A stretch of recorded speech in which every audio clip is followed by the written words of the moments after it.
माता की, भारत माता की। मेरे प्यारे देशवासियों, मेरे परिवारजन, आज वो शुभ घड़ी है जब हम देश के लिए मर मिटने वाले, देश की आजादी के लिए अपना जीवन समर्पित करने वाले, आजीवन संघर्ष करने वाले,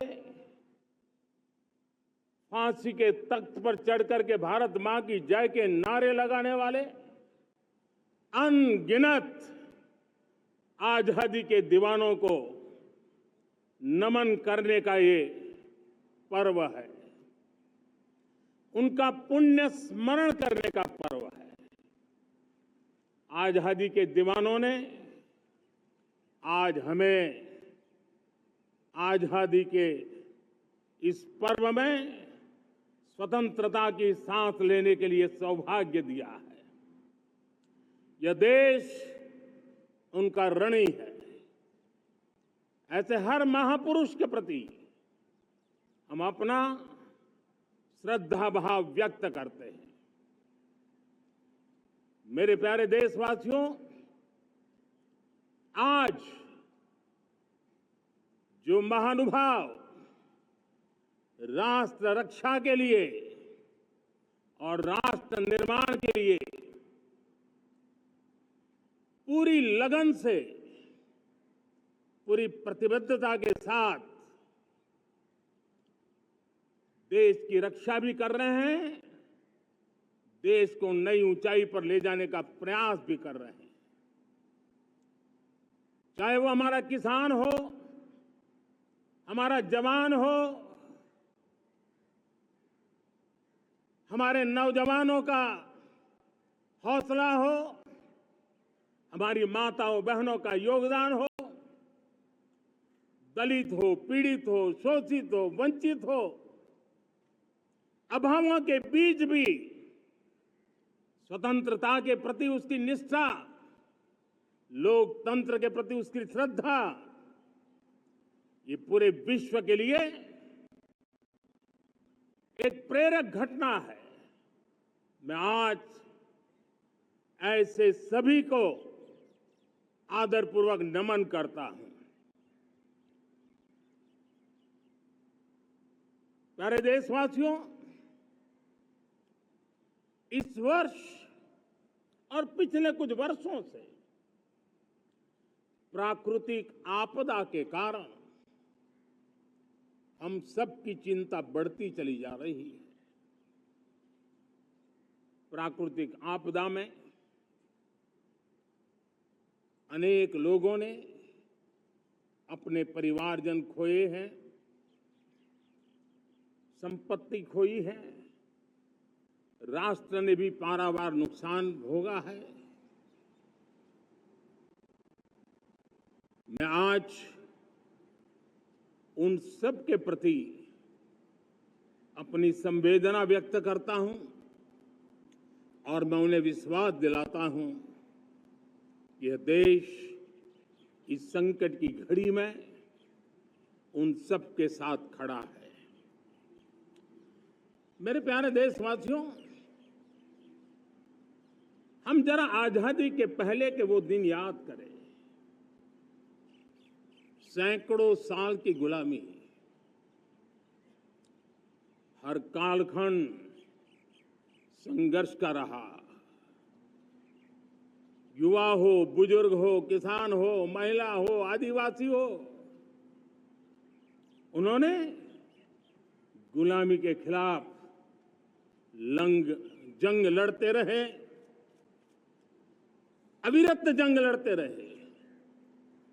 इतिहास गवाह है कि 1857 के स्वातंत्र संग्राम जिसको हम याद करते हैं, उसके पूर्व भी हमारे देश के कई आदिवासी क्षेत्र थे जहां आजादी का जंग लड़ा जाता था। साथियों, गुलामी का इतना लंबा कालखंड,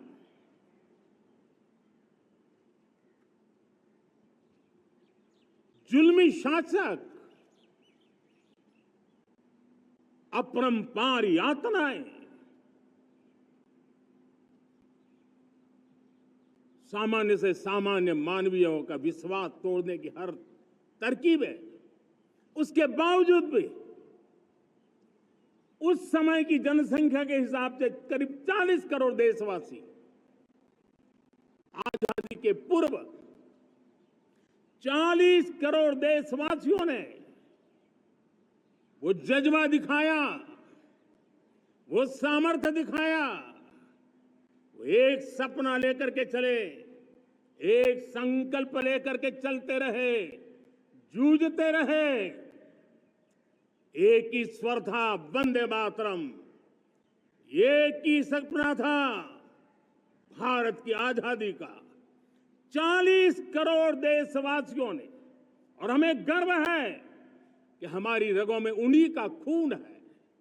वो हमारे पूर्वज थे। सिर्फ 40 करोड़ लोगों ने दुनिया की महासत्ता को उखाड़ करके फेंक दिया था, गुलामी की जंजीरों को तोड़ दिया था। अगर हमारे पूर्वज, जिनका खून हमारी रगों में है, आज हम तो 140 करोड़ है। अगर 40 करोड़ गुलामी की बेड़ियों को तोड़ सकते हैं, अगर 40 करोड़ आजादी के सपने को पूर्ण कर सकते हैं, आजादी लेकर के रह सकते हैं, तो 140 करोड़ देश के मेरे नागरिक, 140 करोड़ मेरे परिवारजन अगर संकल्प लेकर के चल पड़ते हैं, एक दिशा निर्धारित करके चल पड़ते हैं, कदम से कदम मिलाकर, कंधे से कंधा मिलाकर अगर चल पड़ते हैं, तो चुनौतियां कितनी भी क्यों ना हो, अभाव की मात्रा कितनी ही तीव्र क्यों ना हो, संसाधनों के लिए जूझने की नौबत हो तो भी हर चुनौती को पार करते हुए हम समृद्ध भारत बना सकते हैं। हम 2047 विकसित भारत का लक्ष्य प्राप्त कर सकते हैं। अगर 40 करोड़ देशवासी अपने पुरुषार्थ से, अपने समर्पण से, अपने त्याग से, अपने बलिदान से आजादी दे सकते हैं, आजाद भारत बना सकते हैं, तो 140 करोड़ देशवासी उसी भाव से समृद्ध भारत भी बना सकते हैं। साथियों, वो एक समय था जब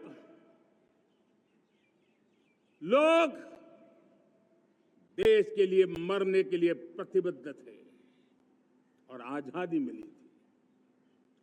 आज ये समय है देश के लिए जीने की प्रतिबद्धता का। अगर देश के लिए मरने की प्रतिबद्धता आजादी दिला सकती है, तो देश के लिए जीने की प्रतिबद्धता समृद्ध भारत भी बना सकती है।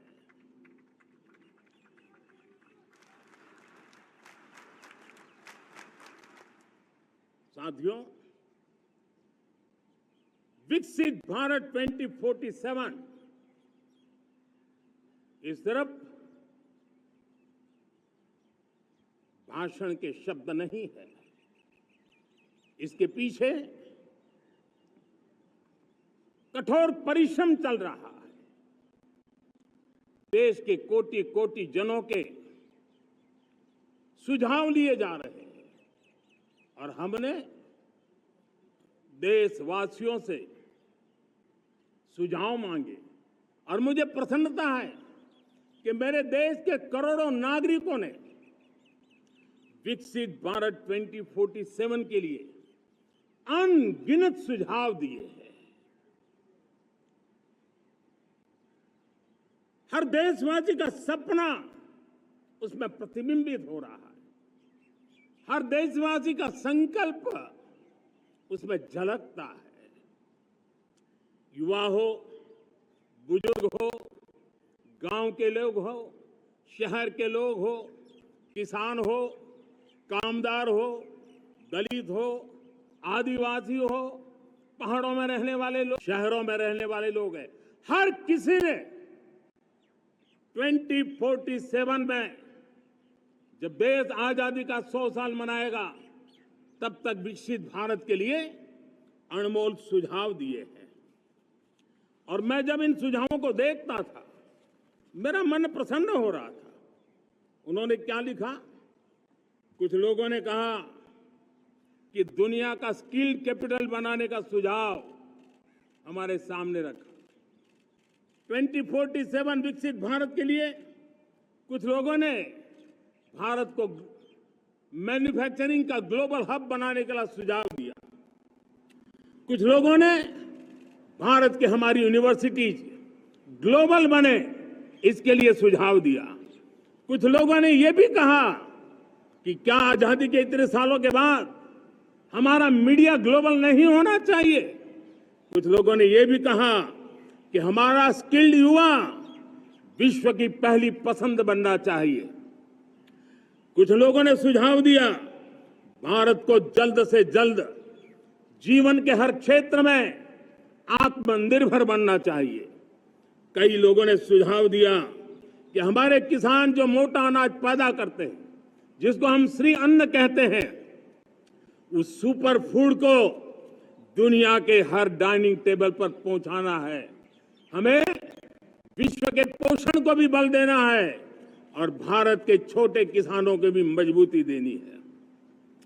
कई लोगों ने सुझाव दिया कि देश में स्थानीय स्वराज की संस्थाओं से लेकर के अनेक इकाइयां हैं, उन सब में गवर्नेंस के रिफॉर्म की बहुत जरूरत है। कई लोगों ने लिखा कि न्याय के अंदर जो विलंब हो रहा है उसके प्रति चिंता जाहिर की और ये भी कहा कि हमारे देश में न्याय व्यवस्था में रिफॉर्म की बहुत बड़ी जरूरत है। कई लोगों ने लिखा कि कई ग्रीनफील्ड सिटीज बनाने की अब समय की मांग है। किसी ने बढ़ती हुई प्राकृतिक आपदाओं के बीच शासन प्रशासन में कैपेसिटी बिल्डिंग के लिए एक अभियान चलाने का सुझाव दिया। बहुत सारे लोगों ने यह सपना भी देखा है कि अंतरिक्ष में भारत का स्पेस स्टेशन जल्द से जल्द बनना चाहिए। किसी ने कहा भारत की जो पारंपरिक ट्रेडिशनल मेडिसिन है, हमारी औषधि है, दुनिया जब आज होलिस्टिक हेल्थ केयर की तरफ जा रही है तब हमें भारत की पारंपरिक औषधियां और वेलनेस हब के रूप में भारत को विकसित करना चाहिए। कोई कहते हैं कि अब देर नहीं होनी चाहिए, भारत जल्द से जल्द दुनिया की तीसरी सबसे बड़ी इकोनॉमी बनना चाहिए। साथियों, मैं इसलिए पढ़ रहा था